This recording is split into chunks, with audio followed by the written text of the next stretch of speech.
তো বন্ধুরা দেখো যেমনটা কোশ্চেনটা তোমাদের স্ক্রিনে দেওয়া আছে, Anil's income was rupees 15,000 out of which he use to spend 60% and save the rest. Full stop দিয়ে লেখা, if his income is increased by rupees 5,000 and he now saved the same amount as earlier, then what percentage of his income does he spend now? তাহলে বলছে অনিল 15,000 টাকা income করে, যার মধ্যে 60% খরচা করে তার ইনকামে, তার মানে 40% হচ্ছে বাঁচায়, এবং সেভস দ্য রেস্ট বলেছে, তার মানে 40% ইনকাম বাঁচায়। এবার বলছে তার ইনকামটা আমি আরো 5,000 টাকা বাড়িয়েছি, তাহলে বলছে সে যদি আগের অ্যামাউন্টটাই সেভ করে যেমনটা আগে করছিল, তাহলে what percent of his income does he spend now, তাহলে সে তার ইনকামের এখন কত পার্সেন্ট খরচা করে। তাহলে বন্ধুরা দেখো এখানে 15,000 5,000 নিয়ে কাজ করার কোনো দরকার নেই। কেন কাজ করার দরকার নেই? কারণ আমাদের পার্সেন্টেজ ভ্যালু বার করতে বলেছে, এবং পার্সেন্টেজ ভ্যালু কখনো রিয়েল ভ্যালু অথবা অরিজিনাল ভ্যালুর উপর ডিপেন্ড করে না। তাহলে আমরা এখানে অনিলের ইনকাম 15 টাকা নিয়ে নিই, তাহলে 15 টাকার 60% যদি সে খরচা করে, তাহলে 15 টাকার 40% সে সেভ করবে। তাহলে 15 টাকা 40% মানে হচ্ছে 15 ইন্টু 2/5। যদি তোমরা 40% এর ফ্র্যাকশন ভ্যালু না জানো, তাহলে 40% এর ফ্র্যাকশন ভ্যালু হচ্ছে 2/5। তাহলে 15 ইন্টু 2/5 মানে 5 দিয়ে 15 কে তুমি যদি কাটো, তাহলে 3 দুগুণে 6 টাকা সে বাঁচায়। মানে 15 টাকা যদি সে ইনকাম করে, তাহলে সে 6 টাকা এখন সেভ করবে অথবা বাঁচাবে। এবার দেখো তার ইনকামটা আরো 5 টাকা বেড়েছে, কারণ আমরা 15 টাকা নিয়ে কাজ করছি, সব জিরোগুলোকে তো কেটে দিচ্ছি ক্যালকুলেশন সুবিধার জন্য। তাহলে 15 টাকা যদি সে এখন ইনকাম করে, তাহলে এখন তার ইনকাম কি হয়েছে, আরো 5 টাকা বেড়েছে, কারণ দেখো পরের লাইনে বলা আছে ইনকাম ইনক্রিজড বাই রুপিস 5,000, তার মানে 5 টাকা তার ইনকাম আরো বেড়েছে। তাহলে 15 টাকা যদি ইনকাম করে আগে, তাহলে এখন ইনকাম করবে 20 টাকা। 20 টাকার মধ্যে সে কি করছে, save the same amount as earlier, তার মানে আর্লিয়ার যা সেভ করছিল, মানে আর্লিয়ার 6 টাকা সেভ করছিল, সেই 6 টাকা এখনো সেভ করে। তাহলে বলেছে যে what percentage of his income does he spend now, তাহলে কত টাকা সে তার ইনকামের এখন খরচা করে। তাহলে তোমরাই বলো 20 টাকা যদি সে এখন ইনকাম করে, তার মধ্যে যদি সে 6 টাকা এখন সেভ করে, তাহলে 14 টাকা ডেফিনেটলি খরচা করবে। আর 14 টাকা যদি সে খরচা করে, তার মানে 14 টাকার একটা পার্সেন্টেজ ভ্যালু আমাকে নিতে হবে। তাহলে 14 এর মধ্যে কি আছে, 7 আছে, তার মানে আনসারটা 7 এর একটা মাল্টিপল হবে। তাহলে দেখো অপশন এ 60% এর 7 এর মাল্টিপল না, চলবে না। অপশন বি 80% চলবে না। অপশন সি 70% হবে 7 এর মাল্টিপল। অপশন ডি 75 চলবে না, 7 এর মাল্টিপল না। অপশন ই 90%, এটাও 7 এর মাল্টিপল না। তার মানে কারেক্ট আনসার হয়ে যাবে অপশন সি। ইভেন দেখো বন্ধুরা, তোমরা এটাকে ডিরেক্ট বার করেও দেখতে পারো। 14 যেটা সে এখন খরচা করছে কার উপরে, এখন ইনকাম কত, 15 প্লাস 5 20 টাকা, তাহলে 100 টাকার উপরে ইনকাম কত, মানে 14 ডিভাইডেড বাই 20 ইনটু 100। 20 দিয়ে 100 কে কাটবে 5 হবে, 14 ইনটু 5 70%। নেক্সট কোশ্চেন দিয়েছে দেখো, সন্তোষ invested rupees 4,000 and rupees 5,000 in scheme A and scheme B respectively at 10% per annum and 9% per annum respectively. Full stop দিয়ে লেখা, what is the average of simple interest received by Santosh from given two schemes at the end of 2 years? এবার দেখো বন্ধুরা, সন্তোষ কি করেছে, দুটো পরিমাণ টাকা, একটা 4,000 টাকা আর একটা 5,000 টাকা, দুটো স্কিমে লাগিয়েছে এ আর বি তে। এ তে ওকে সিম্পল ইন্টারেস্ট দিচ্ছে 10% করে প্রতি বছর, পার অ্যানাম মানে প্রতি বছর, এবং বি তে তোমাকে সিম্পল ইন্টারেস্ট দিচ্ছে হচ্ছে 9% করে প্রতি বছরে। এবারে জিজ্ঞেস করেছে এভারেজ তাহলে কত হবে সিম্পল ইন্টারেস্টের, receive from the two schemes at the end of 2 years, 2 বছরের মধ্যে এভারেজ কি হবে ইন্টারেস্টটা। এবার এখানে একটা দেখো হালকা একটা এখানে টুইস্ট আছে, কি আমাদেরকে এখানে টাইমের ভ্যালুটা নেওয়ার দরকার নেই। কেন টাইমের ভ্যালুটা নেওয়ার দরকার নেই? কারণ আমরা জানি যে সিম্পল ইন্টারেস্টের মধ্যে একটা টাইম তো থাকবে 2, কারণ সিম্পল ইন্টারেস্টের ফর্মুলা হয় P into R into T by 100। তাহলে সেখানে টিটা যেটা তোমার এখানে আছে, সেই টিটা এখানে 2 বছর দেওয়া আছে। এবার মনে করো ফার্স্ট যে অ্যামাউন্টটা আছে আমার কাছে 4,000 টাকার উপর যে ইন্টারেস্টটা পাবে, তাহলে তার উপর আমি 2 বছর লাগাবো, প্লাস সেকেন্ড যে অ্যামাউন্টটা দেওয়া আছে 5 বছর, তার উপরে আমি টাইমটা 2 বছর লাগাবো। নিয়ে আমাকে এভারেজ বার করতে বলেছে। এভারেজ মানে এই দুটো ইন্টারেস্টকে যোগ করে আবার 2 দিয়ে আমাকে ভাগ করতে হবে। তাহলে 2 যদি তোমাকে ভাগই করতে হয়, তাহলে তোমার টাইম আর টাইমটা কেটেই যাবে।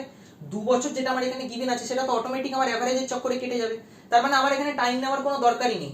আমার এখানে শুধু নিতে হবে কি, যে অ্যামাউন্টটা প্রথমে আছে 4,000 টাকা, তার 10% এ কত ইন্টারেস্ট পাচ্ছে, মানে 4,000 অফ 10% নেব, এবং সেকেন্ড যে অ্যামাউন্টটা 5,000 তার 9% নিয়ে দুটো অ্যামাউন্টকে যোগ করে দিলে আমি আনসার পেয়ে যাবো। তাহলে বন্ধুরা 4,000 এর যদি 10% আমি নিই, তাহলে 10% এর ফ্র্যাকশন ভ্যালু হয় 1/10। তাহলে প্রথমটার থেকে সে ইন্টারেস্ট পাবে 400 টাকা, এবং পরেরটার থেকে 5,000 এর 9% মানে হচ্ছে, দেখো বন্ধুরা 9% মানে তলার যে দুটো জিরো আছে, সেটা 5,000 এর দুটো জিরোর সাথে কেটে যাবে, মানে আলটিমেটলি আমাদের পড়ে থাকবে 50 ইন্টু 9 মানে 450 টাকা। তাহলে যদি বলি টোটাল ইন্টারেস্টে কত ইনকাম করছে 2 বছরে, তাহলে অ্যাভারেজটা, তাহলে সেখানে আনসার হয়ে যাবে, প্রথমটা থেকে 400 পেলাম, পরেরটা থেকে 450 পেলাম, তাহলে টোটাল আনসার হয়ে যাবে 850। নেক্সট কোশ্চেন দিয়েছে দেখো, in a village having 1200 people 40% are adults and remaining are children, among adults 50% are male while among children 20% are male, what is the total number of males in the village? তার মানে তোমাকে এখানে total number of মেলস এর সংখ্যা কত, সেটা তোমাকে এখান থেকে ক্যালকুলেট করতে হবে। তো তুমি দেখো আমার এখানে টোটাল পপুলেশন দেওয়া কত আছে, 1200 জনের আছে। তার মধ্যে 40% হচ্ছে অ্যাডাল্ট, তাহলে 40% এর ফ্র্যাকশন ভ্যালু হয় 2/5, তাহলে 1200 ইন্টু 2/5 করব। এবার 5 দিয়ে যদি 1200 কে কাটি তাহলে আনসার হবে 240।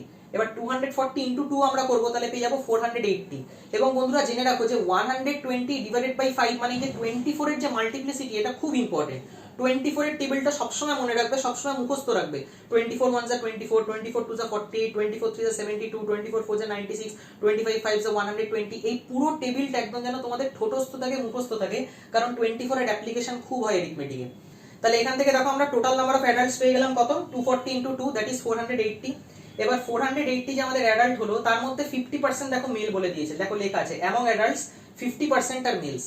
তাহলে 480 50% যদি মেল হয়, 50% মানে কি 480/2 মানে 240 জন মেল। এবং বলে দিয়েছে কি চিলড্রেন হচ্ছে চিলড্রেনদের মধ্যে 20% মেল। তাহলে দেখো 40% যদি আমাদের অ্যাডাল্ট হয় টোটাল পপুলেশনের, তাহলে 1200 40% যদি অ্যাডাল্ট হয় তাহলে 1200 60% ডেফিনেটলি চিলড্রেন হবে। তাহলে 1200 60% মানে 1200 ইনটু 3/5। এবার 5 দিয়ে আবার 1200 কে কাটো, তাহলে 240 আসবে। 240 ইনটু 3 করবে 720 এলো। এবার 720 টোটাল চিলড্রেন এলো। 720 যে টোটাল চিলড্রেন এলো তার মধ্যে আবার 20% মেল চিলড্রেনদের মধ্যে, তাহলে 720 20% মানে 1/5। তাহলে 720 ইনটু 1/5 যদি করি তাহলে 720/5 হয়ে যাবে 144। তাহলে আমরা মেলস চিলড্রেনের থেকে পেলাম 144 আর মেলস আমরা অ্যাডাল্টদের থেকে পেলাম 240। তাহলে 240 প্লাস 144 করব, তাহলে आंसर হয়ে যাবে 384, অর্থাৎ অপশন বি হয়ে যাবে আমাদের কারেক্ট आंसर। ইভেন এই কোশ্চেনটা আমাদের পুরোটা করারও দরকার ছিল না, কারণ আমি কি জানি বলতো যে 240 লাস্টে তো 0 আছে, সেই 0 তো থাকবেই আমার। পরে আমি যে চিলড্রেনদের থেকে যেটা পেলাম না মেলস এর ভ্যালু 144, সেখানে লাস্ট ডিজিট 4 আছে, মানে আমি যদি দুটোকে যদি যোগ করি তাহলে লাস্ট ডিজিট আমি 4 সব সময় পাবো। এবং যে কটা অপশন আমাকে দেওয়া আছে তার মধ্যে অপশন 2 তে 384 আছে, লাস্ট ডিজিট 4 আছে, অন্য কোনো অপশনে নেই। নেক্সট কোশ্চেনে দিয়েছে দেখো the product of two numbers is 144 times the product of one of the numbers and the reciprocal of another number. If the sum of the two numbers is 27 then find the large number. তার মানে তোমাকে এখানে বলে দিল যে দুটো নাম্বারের যে প্রোডাক্ট আছে, তো একটা নাম্বারকে তুমি a ধরো আর একটা নাম্বারকে তুমি b ধরো, তুমি x y নিয়েও কাজ করতে পারো যা ইচ্ছা। তো একটা নাম্বার যদি আমাদের a হয় আর একটা নাম্বার যদি আমাদের b হয়, তাহলে a আর b এর যে প্রোডাক্ট মানে ab যেটা হবে সেটা কত টাইমস 144 টাইমস, মানে প্রোডাক্টটা অনেক বেশি বড়। কার থেকে বড়? The product of one of the numbers, মানে যে কোনো একটা নাম্বার সে তুমি a ধরতে পারো অথবা b, and the reciprocal of other number, মানে আরেকটা নাম্বারে তোমাকে রেসিপ্রোকাল নিতে হবে, তার প্রোডাক্টটা যেটা সেই প্রোডাক্টটার থেকে যে অরিজিনাল প্রোডাক্টটা ab সেটা 144 টাইমস। তাহলে আমাকে যদি এই দুজনকে ইকুয়াল বানাতে হয় তাহলে কি করে ইকুয়াল বানাবো? তাহলে ab যেটা প্রোডাক্ট হবে দুটো নাম্বারের, ab ইকুয়াল টু কি করব 144 লিখবো, মাল্টিপ্লাই করব, প্রথম নাম্বারটাকে আমি a নিয়ে নিলাম, পরের নাম্বারটা রেসিপ্রোকাল নিয়ে নিই আমি, b এর রেসিপ্রোকাল নিই মানে a/b হয়ে যাবে। তাহলে লক্ষ্য করো ab আমাদের একটা ইকুয়েশন, এটা মেন্টালি রাখো, ab ইকুয়াল টু হয়ে যাচ্ছে 144 ইনটু a/b। এবার a আর a কেটে যাবে, তাহলে কি হয়ে গেল b টা তলা যেটা সেটা পাল্টি খেয়ে উপরে চলে যাবে, তার মানে b স্কয়ার ইকুয়াল টু 144 মানে b এর ভ্যালু 12। তাহলে একটা নাম্বারের ভ্যালু আমি 12 পেয়ে গেলাম, আরেকটা নাম্বার কোথা থেকে পাবো? দেখো তলায় সাম দেওয়া আছে, if the sum of two numbers is 27। তাহলে দুটো নাম্বারের সাম যদি 27 হয় তাহলে আরেকটা নাম্বার কি হবে? 27 এর থেকে 12 কে বাদ দেবো মানে 15 পেয়ে গেলাম, মানে লার্জার নাম্বারটা আমাদের যেটা বার করতে বলেছে সেটার आंसर হয়ে যাবে 15। নেক্সট কোশ্চেন দিয়েছে দেখো আ person invested a certain some in a scheme offering compound interest of 10% per annum compounded annually and received a total interest of 8470 at the end of 2 years. তাহলে what was the sum invested? তো দেখো এখানে 10% পার annum compounded annually বলেছে এবং 2 বছরের জন্য দিয়েছে, এবং 10% এর এখানে আমাদের সাকসেসিভ লাগবে। তাহলে 10% এর সাকসেসিভ আমরা সবসময় মুখস্থ রাখি। 10% যদি 2 বছরের জন্য হয় তাহলে টোটাল সাকসেসিভ হবে 21%। 10% যদি 3 বছরের জন্য হয় তাহলে आंसर হবে 33.1%।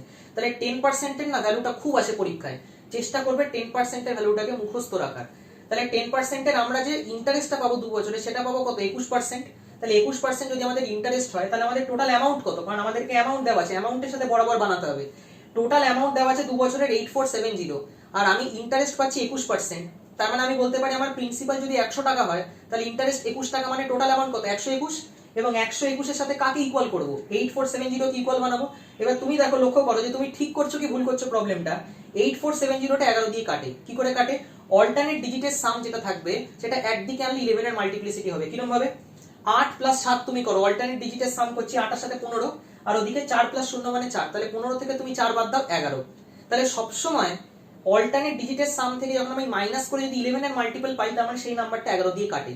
তাহলে 8470 আমার 11 দিয়ে কাটবে, তাহলে 121 বরাবর 8470 11 দিয়ে আমি প্রথমে কাটি, তাহলে এদিকে 11 চলে গেল আর ওদিকে কত হবে? 11 7 টা 77, আবার লাস্ট ডিজিট 7 মানে আবার 77, আবার 11 মানে ইউনিট মানে হচ্ছে 770 এলো আমার, আবার 11 দিয়ে 770 কে কাটবো মানে 70 আসবে, তার মানে আমার যে ফাইনাল আনসার যেটা আসবে সেটা 7000, অপশন ই হয়ে যাবে আমাদের এখানে কারেক্ট আনসার।